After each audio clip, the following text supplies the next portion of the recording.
আম্মু অসুস্থ, উনি সবসময় অসুস্থ থাকে। ওষুধের টাকা দিত, ওষুধের টাকা আম্মু আমার দিয়ে দিত। প্লাস হচ্ছে আম্মুর এখান থেকে অনেক অবস্থা খারাপ হয়ে গেছিল। এই জুতা কিনছে একটা, মানে অনেক গাছপালা কাটা বাসা বাড়ির এখানে, পর টাকা দেখা দিচ্ছে, পরে জুতা কিনছে করছি। কি করি, সকালে গাজর টাজর মানে টমেটো মানে কম দামে যে খাবারগুলো আছে এগুলো খাই। বড়ি সিদ্ধ কিনা তো আসলে সামর্থ্য নাই। 3 দিন মুড়ি আর আলু ভর্তা খাই আমি কাটাইছি, মানে একটা না, এটা এখনো মনে আছে। এটা অনেক খারাপ লাগে আর কি। পুরাতন বল কিনতাম গুলিস্তানে গিয়ে, হেরা পরে 2-3 দিন বল করতাম, ফাইটে যেত। পরে আমি কান্না করতাম, বসিলে যেতাম আমি বালিতে গিয়ে, এরা 10 টাকা একটা বিস্কিট, মানে আমার তো ওই মানে প্রোটিন কেনার বা একটা সামর্থ্য নাই।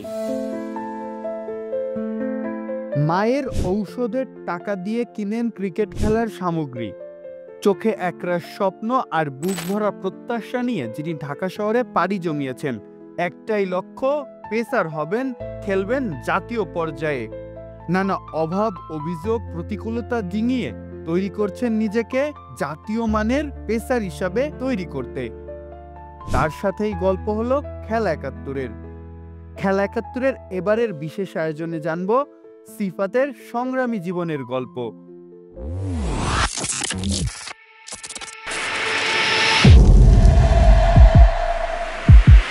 আমার নাম মোহাম্মদ সিফাত, বাসা হচ্ছে ময়মনসিংহ। আমি এবার ডিগ্রি ফার্স্ট ইয়ারে পড়ি আর কি। আমি মূলত একজন fast bowler, right hand fast bowler.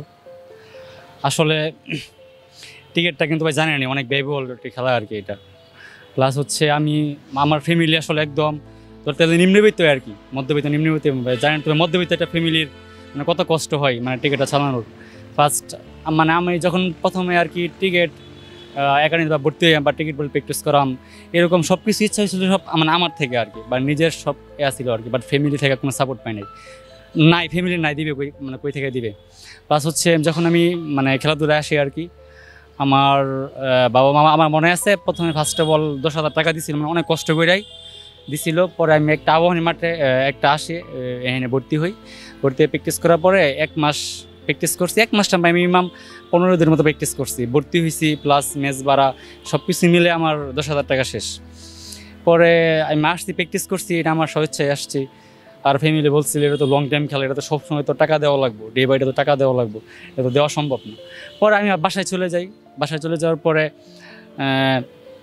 ওইখানে বল কিনি, ঢাকা থেকে একটা বল কিনে নিয়ে গেছিলাম। পরে এখানে আমাদের মসজিদ মাঠ ছিল, মসজিদ মাঠে এখানে প্র্যাকটিস শুরু করছি। মানুষের বিভিন্ন ধরনের মানুষ বিভিন্ন কথা বলতো, পরে কথা বলতো, এটা পাইছিলে পাগল হয়ে গেছে, এটা হয়েছে, ওইটা হয়েছে। তারপর হচ্ছে মার্চে না এপ্রিলের দিক দিয়ে বাংলাদেশে শ্রীলঙ্কা টেস্ট খেলা হয়েছিল। এখানে আসার পরে তাসকিন ভাই ওরা বল করতেছিল, এখানে শরীফুল ভাই বল করতেছিল একাডেমি মাঠে। দেখলাম যে এটা আহামরি কিছু না, মানে আমাদের থেকে একটু ডিফারেন্স হালকা খালি, ওদের স্কিলটা আছে, আমাদের স্কিলটা নাই বা অভিজ্ঞতা নাই। পরে থেকে আমি শুরু করলাম, পুরাতন বল কিনতাম গুলিস্তানে গিয়ে, হেরা 150 টাকা করে সেমিনিও, যেগুলা 3 বছর বা 4 বছর বা 2 বছর পুরাতন বলগুলা। পরে এগুলো বল মানে ফাইটে যেত, পরে 2-3 দিন বল করতাম, ফাইটে যেত। পরে আমি কান্না করতাম যে আমি এত কষ্ট করতেছে, মানে বল ফাইটা জায়গা এটা জায়গা। প্লাস হচ্ছে আব্বু মানে টাকা তো ইনকাম কষ্ট হইতো, 500 বা 600 টাকা করে দিত।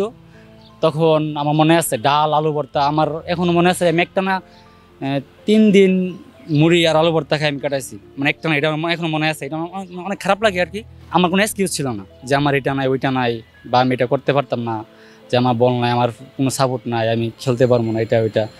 আমার লক্ষ্য ছিল যে একটা আমি প্র্যাকটিস করবো, যেভাবে হোক আমি মরে বাসে আমি প্র্যাকটিস করবো। আমার মনে আছে প্রায় 2023-এর পরে, 2023-এর পরে মানে একটা না 3-4 মাস অনেক ফিটনেস করছিলাম। বসিলে যেতাম আমি বালিতে গিয়ে, এরা 10 টাকা একটা বিস্কিট, মানে আমার তো ওই মানে প্রোটিন কেনার বা একটা সামর্থ্য নাই, যেহেতু কষ্টে চলতেছি। হ্যাঁ না, জিমে তখন আসলে তো আমার ভাই অবস্থা যে অবস্থা ভাই, এনে তো জিমে তো ভাই মানে অসম্ভব। তখন আমার ওয়েট ছিল ভাই 58 কেজি, তারপর আমি 48 কেজি মধ্যে এসে পড়ছিলাম। এতটা বুঝতাম না খেলা সম্পর্কে, যে খাবার দাবার ভালো করা লাগে বুঝতাম, বাট টাকা নাই তো এটা বোঝার কোনো মানেই আসে না। আমার যে একটা স্যার ছিল, আমার হচ্ছে শিপু স্যার, মানে আমার কোচ আর কি, উনি আমার অনেক সহযোগিতা করছে।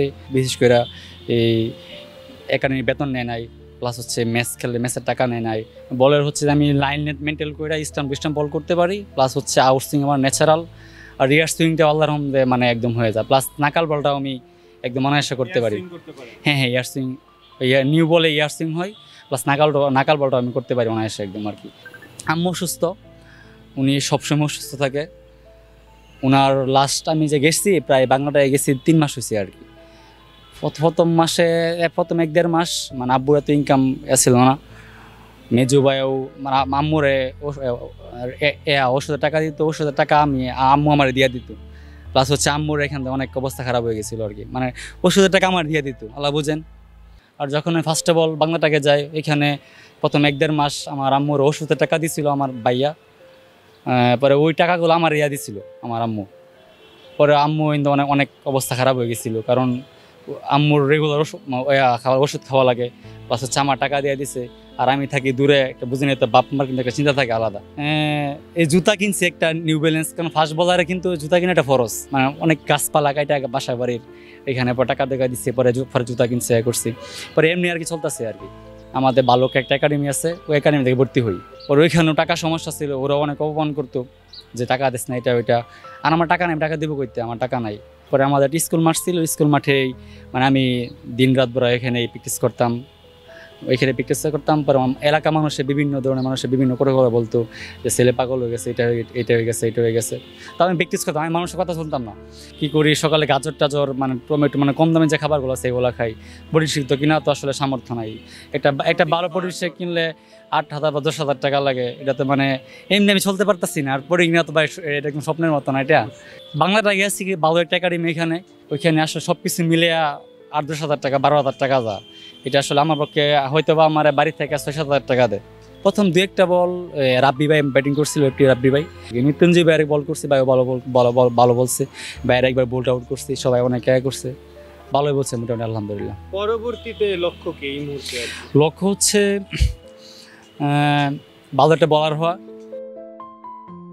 নতুন বল কেনার টাকা নেই, 100-150 টাকা দিয়ে গুলিস্তান থেকে কম দামি পুরাতন বলগুলা কিনে নেটে প্র্যাকটিস করেন সিফাত। একাডেমি মাঠে টাকা দেওয়ার সামর্থ্যও নেই তার ঠিক মতো, কিন্তু ক্রিকেটটা যে তার স্বপ্ন, তাই সেই স্বপ্ন সে লালন করতে চায়, সব বাধা ডিঙিয়ে হতে চান একজন পরিপূর্ণ পেসার। পারবেন কি সিফাত নিজের স্বপ্নকে ছুঁয়ে দেখতে? মাহফুজা আহমেদ, খেলা 71।